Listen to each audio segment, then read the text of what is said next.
Jesus. Well, I've been preaching all year long, and I was thinking this week, I don't know if I'm going to get all the way through the life of Christ this year, and that's okay. Because remember what John said, he did so much that all the books in the world can't hold it. And I've been preaching along, and I actually had not planned to preach this passage when I made my outline out of what I was going to be preaching. But I found that it just hit me so as I was reading through this, that we must have a faith like I've never had before. From Luke chapter 7, verses 1 through 10. Let's have a faith like I've never had before. You know, so many times I've wondered why I have not had the faith I should have during difficult times. But I'm a very flawed human being, and I've failed many more times than I want to admit. But even though I know that I'm a flawed human being and that I've failed, I'm also very thankful for people who have molded my life throughout my whole 67 years here on this earth. I think about Corinth Christian Church in Anderson County. That was where I grew up. And folks, I didn't have a choice. My parents said, "You're going." It didn't make any difference if I wanted to or not. It didn't make any difference if I thought there was something else going on. I was there. It was not a given. It was just a given. It was not an option. But so many of those great saints in my home church helped mold me. Even though most of those people that I grew up around have passed on, there are still many people in that congregation who will see Stephanie or me out at Kroger or at Walmart, and they'll stop us and they'll say, "How are things going at Mackville?" And they will encourage us in our ministry here. I think about Camp Calvary. Around 1960, some people here in Mackville and some other churches in Washington County saw the need to build a camp for youth. Those first couple of years, the camp was at an old 4-H camp, and I'm not sure how many weeks they had. When I started going to camp when I was 8 years old in 1966, they had 5 weeks of camp, just 5 weeks. And if you had 35 or 40 campers, that was a big week. Charlotte remembers that as well. And I can remember when they added a 6th week and everybody thought, "Whoa, that's great!" And then a 7th. I don't think anybody would envision that we had about 1,000 kids from around Kentucky and other states attend camp last year. And it's like that just about every year now. Churches use it through the year. But I thank those people who molded me during those weeks at Camp Calvary. I often think about people such as Brother Truman McLean, or Kenneth Shouse, or Bob Jones, many of you knew, or Carol Agnew. They taught me things that I still use today. I think about the people at Mid-Atlantic Christian University, where I went to college. It started out as Roanoke Bible College when I was there. And for years, it was the only Christian Church of Christ school on the East Coast, and I think it still is. It was there, though, that several people encouraged me to go into the pulpit ministry. Dr. Barry McCarty, who now teaches at a college in Georgia, taught me things in our preaching class that I use today, even in today's sermon. As I was thinking about it, I said, this is something Dr. McCarty taught me in 1980. I think about Dr. Bill Griffin, who lives down there, and I often consult with him through Facebook about theological matters. Or I think about my good friend John Maurice, who is now the president of the school, who served for years as a Navy chaplain and went back to the school after he retired. I think about other people that molded me. I think about those people I've met over the years. Some of them have been theologians or preachers. Others have been people just like you. I think about my high school basketball coach who wore his faith on his sleeve. We actually went our separate ways and didn't see each other for years, but somehow we reconnected over time. And eventually he had a part, and when Stephanie and I got married, he had a part in the ceremony. I think about people that I interviewed while writing for the Anderson News that shared the gospel vociferously. And in my first 2 weeks of teaching at Christian Academy in Lawrenceburg, I've shared some of those stories with some of the children or some of the teenagers. And I've been challenging them to be a witness and to also learn from others. Because so many people can mold your lives. But also think about those people who are more subdued, but yet they're strong, they were just as strong in their reliance on the faith. I think of that elder in my first church in North Carolina. He was a school teacher. He was kind of a quiet man, really. But he took every opportunity he could to share the gospel with his students. I think of people who've given themselves in ways that people don't see. I think about those godly janitors. Or I think about this lady who was retired and volunteered to be my secretary at one church that I served. None of those people were perfect, but every one of them had something in common. They knew Jesus as their Savior, and they knew that Jesus is a life changer. And I pray that you will find that out as well. Because you see, we talk about faith, but I believe that the faith that Jesus wants is a total self-surrendering faith. And I think you'll see that in Luke chapter 7 and verses 1 through 10. And let's read those along. After he had finished all his sayings in the hearing of the people, he entered Capernaum. Now a centurion had a servant who was sick and at the point of death, who was highly valued by him. When the centurion heard about Jesus, he sent to him the elders of the Jews, asking him to come and heal his servant.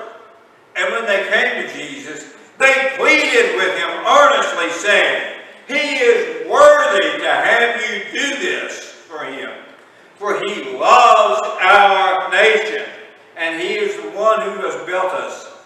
He is the one who built us our synagogue." And Jesus went with them.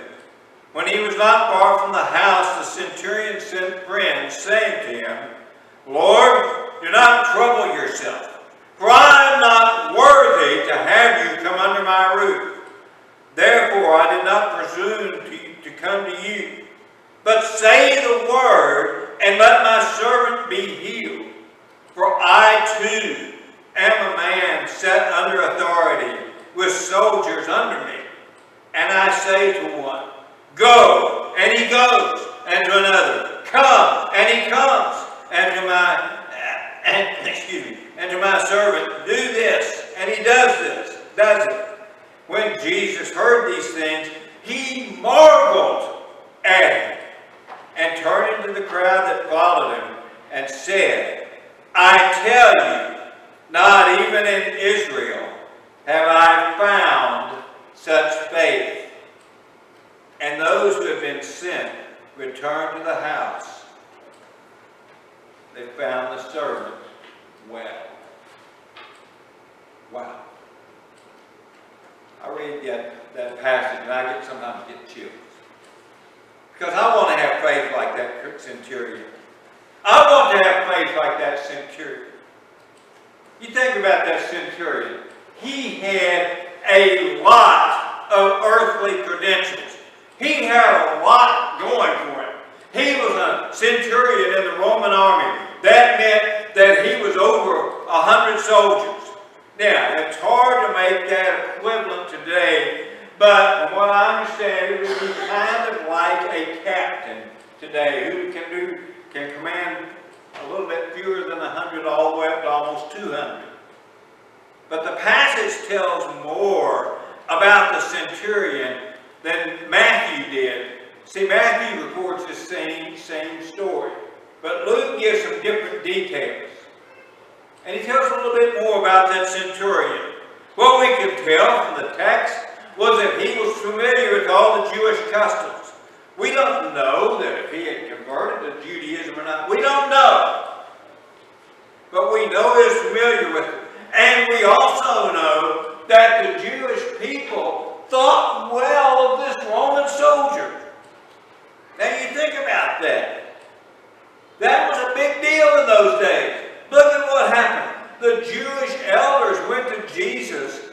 his behalf.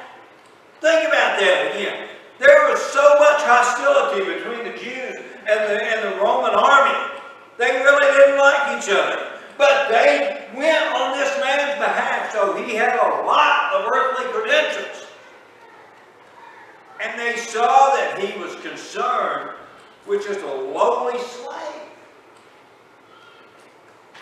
That's so much different than the reputation of the Roman soldiers at the time. They were not to have, were thought not to have any regard for anyone.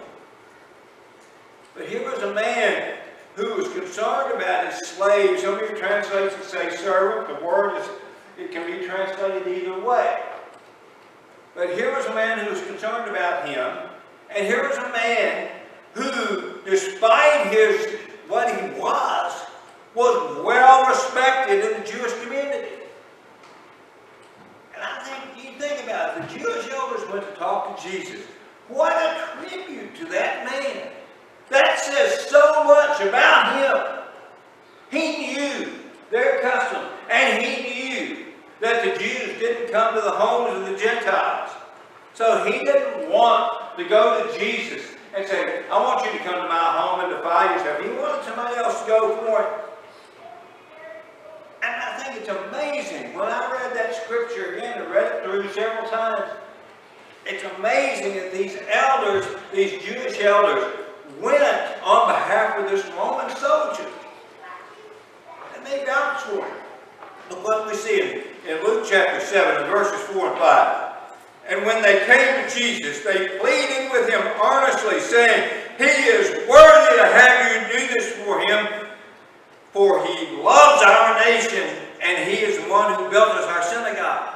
Folks, this guy's reputation was off the charts good. He had a great reputation.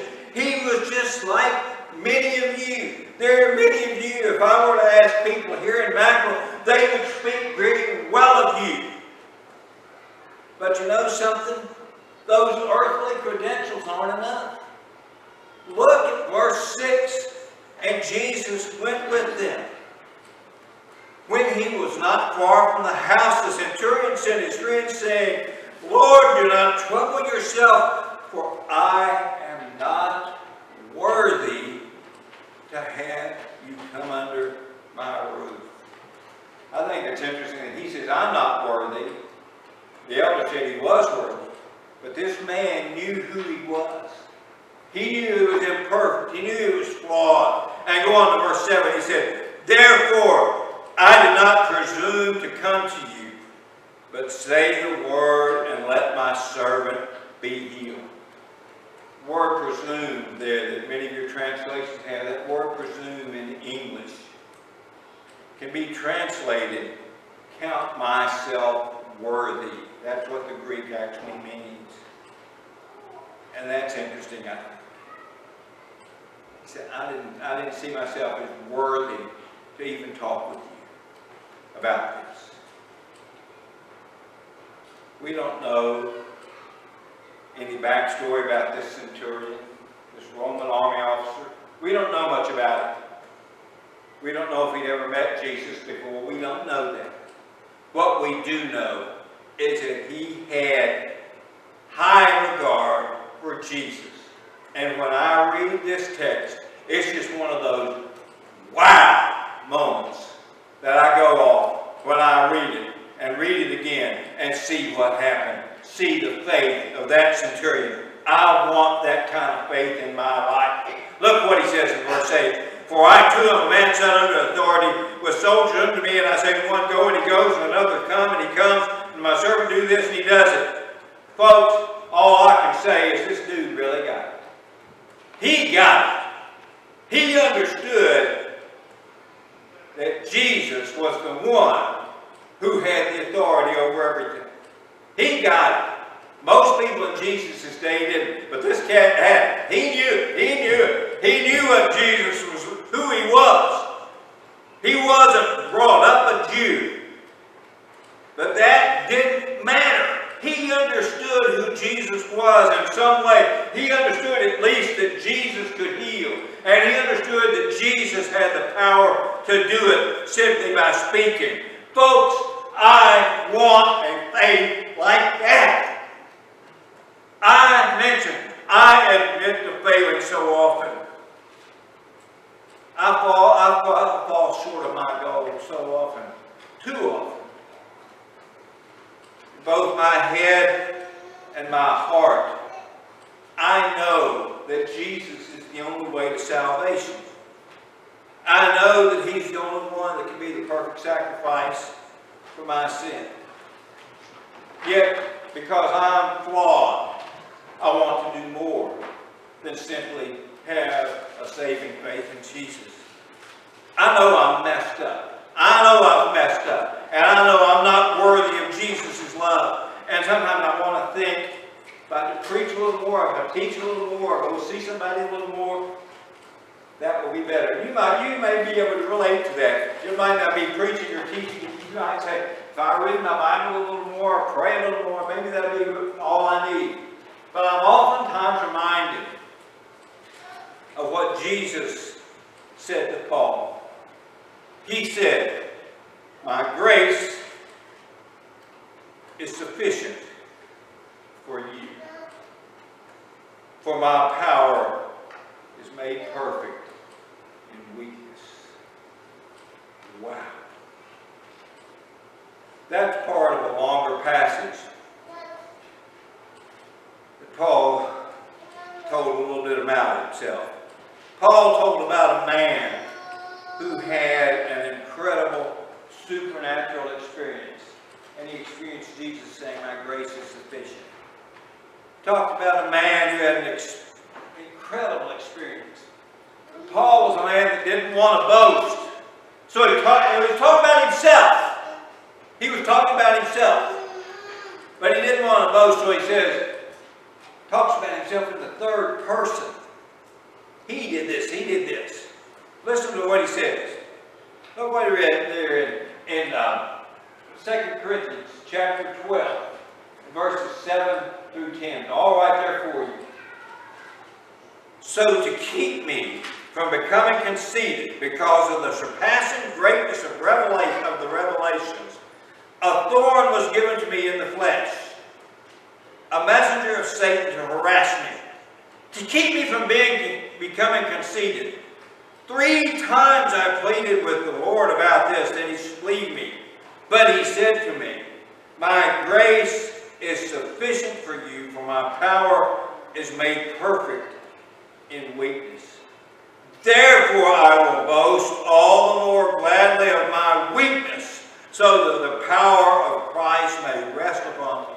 For the sake of Christ, then, I am content with weaknesses, insults, hardships, persecutions, and calamities.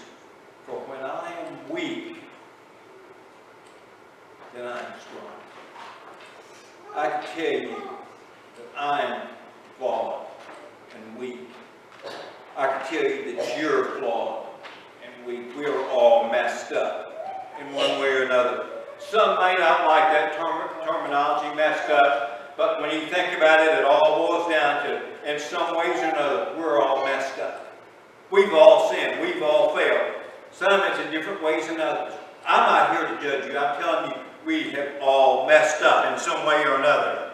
If it were possible to go through life without being messed up, then it wouldn't have been necessary for Jesus to come as a sacrifice. But we know that it's impossible to live without sin. And Jesus is the only one who can heal us from that. We need to remember that. The centurion knew that there was only one hope for his servant, and that was Jesus. He knew that. He knew that he was also not worthy for Jesus to come into his house. But he also knew that Jesus was the one who could address this with just His word. I want a life like that. I'm striving for that. I want a life not worrying about what anyone thinks. I want a life where I don't care about appearances. I just want to live with a heart all about Jesus. That's all that matters. He's the only one that can fix the mess I allowed sin to make in my life. He's the only one that can fix the messes in your life as well. What did he say to Paul? My grace is sufficient for you. We aren't worthy, but let's call upon him just like that servant. Or like that centurion. I want a faith like that centurion. But I also want a faith for Mackerel Christian Church to have a faith like that centurion. There's a whole lot more to this story that I haven't really addressed until now. Look at verses 9 and 10. When Jesus heard these things, he marveled at him, turning to the crowd that had followed him and said, I tell you, not even in Israel have I found such faith. And when those who had been sent returned to the house, they found the servant well. When you read that, we're told Jesus did what? He marveled. He marveled at this man's faith. There's only twice in the New Testament that we're told that Jesus marveled. And the other one, he was marveling in Mark chapter 6 about their unbelief when he'd been doing many signs and wonders. But this centurion, this guy, his faith was so extraordinary that Jesus wanted to make sure that the people didn't miss it. Here he was an officer in the Roman army. He was a Gentile. He was a man that Jews didn't really want to have much to do with or anything to do with. Yet, who was God's people? The Jews. Jesus said, I have not found any of you to have a faith like this man. I want Mackerel Christian Church to have that kind of faith. I want every one of you to have that. I want us to have an extraordinary faith like that, a faith that truly believes that all things really are possible through Jesus Christ. I mean, truly believe it. Not just say it, but truly believe it. Folks, somebody said to me this week, when I was talking about some of the things in teaching in my class, some of the things, how I'm different than most people, and the principal of the school said, yeah, but you're a journalist. You're a guy that did that. I like to sit down and pick people's brains. I would love to be able to sit down and talk with this centurion. I would just absolutely love to talk to this guy. And I would wonder, did any of his army buds come up to him when he was saying, my servant is sick? Did any of his army buds tell him that you got a few screws loose if you think Jesus is going to come to you? Did some of the townspeople mock him? Yeah, he had a great reputation. But even people with good reputation can be mocked at times, can they not? It can happen. We'll never know. But my suspicion is that some probably at least told him, you're not going to get to Jesus. Not a Roman army guy. And most certainly not a man who is not a Jew. That wouldn't be a reflection on his character, because the elders said to Jesus, they said, he is worthy to have you do this for him, for he loves our nation. He's the one who built us our synagogue. But a Roman army officer calling on Jesus? Folks, no way. No way. But he did. And I think it's interesting that he knew that all Jesus had to do was say the word wherever he was, and his servant would be healed. We need to have that same kind of attitude here at Mackerel Christian Church. We need to have the attitude that yes, the odds might be against us. Things might not be going like we want them to do. But if we really allow God to work, we can accomplish more than we'll ever imagine, because it's God working. You see, we tend to focus on what we can't do. I've made up my mind. It took me way too long in my life to do this, and I regret it. But my focus is upon what God can do. My focus is upon what God can do. And I want you to do that. I want you to have a faith like that centurion. I want you to do that as well. I want you to join me in that faith. Will you do that? I pray that every one of you will. I think of that centurion. What a great, great example. Jesus, you can do this. I know you can. I'm not worthy, but I still... I'm coming to you to bring the end of the message from my office. For the video, we had a little problem at church this morning. Our battery ran out. I guess I should have already replaced it. But we had just a little bit. I really wanted to finish up and give you those last couple of minutes of the thoughts because they're very important. Where the tape ended, we just talked about the fact that we tend to focus on what we can't do. I want to focus on what we can do. And I think that that centurion in Luke chapter 7 is a great, great example of this. You know, we're sinners, and we talk about that a lot. But I wonder if we really, truly grasp how dire that predicament is. You know, it's more than just doing some wrong here and there. It's so serious that God pronounced a curse on the earth. He drove Adam and Eve from the Garden of Eden, and he said that all men will physically die because of sin.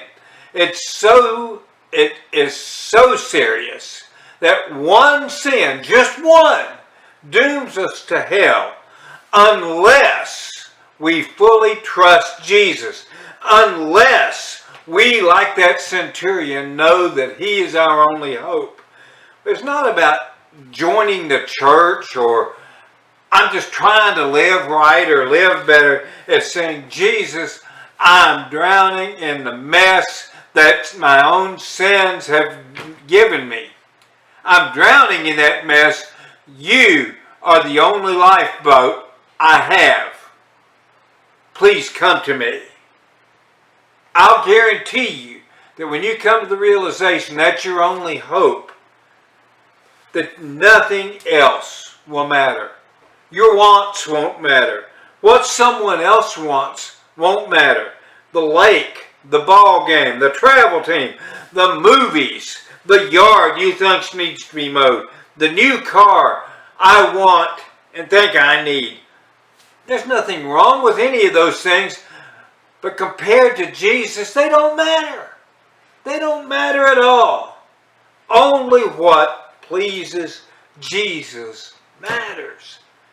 And as I've been saying since January 1, we must make our lives all about Jesus. And I guarantee you that if we ever develop that faith of that centurion, Macville Christian Church will do things that we never thought possible. It's not because we're that good or because we're that busy. It's because the Lord is that good and that powerful. You know, when I entered the ministry in 1978, I listened to people who told me that things can't be done. Well, being 20 and 21 and knowing everything, obviously, I argued that everything could be done. And you know something? We were both wrong because we left Jesus out of the equation. And I got so discouraged and so down that eventually I left the ministry. And I will tell you that my story is not unique. I've heard it many times. But after several years of praying, I re-entered the ministry in 2020. Came to Macville in November of 2022. I made a vow to myself, and most importantly, I made a commitment to God, even before I went back into the ministry, that He's going to lead me. Not myself, not you, or anybody else, but only God. Only God.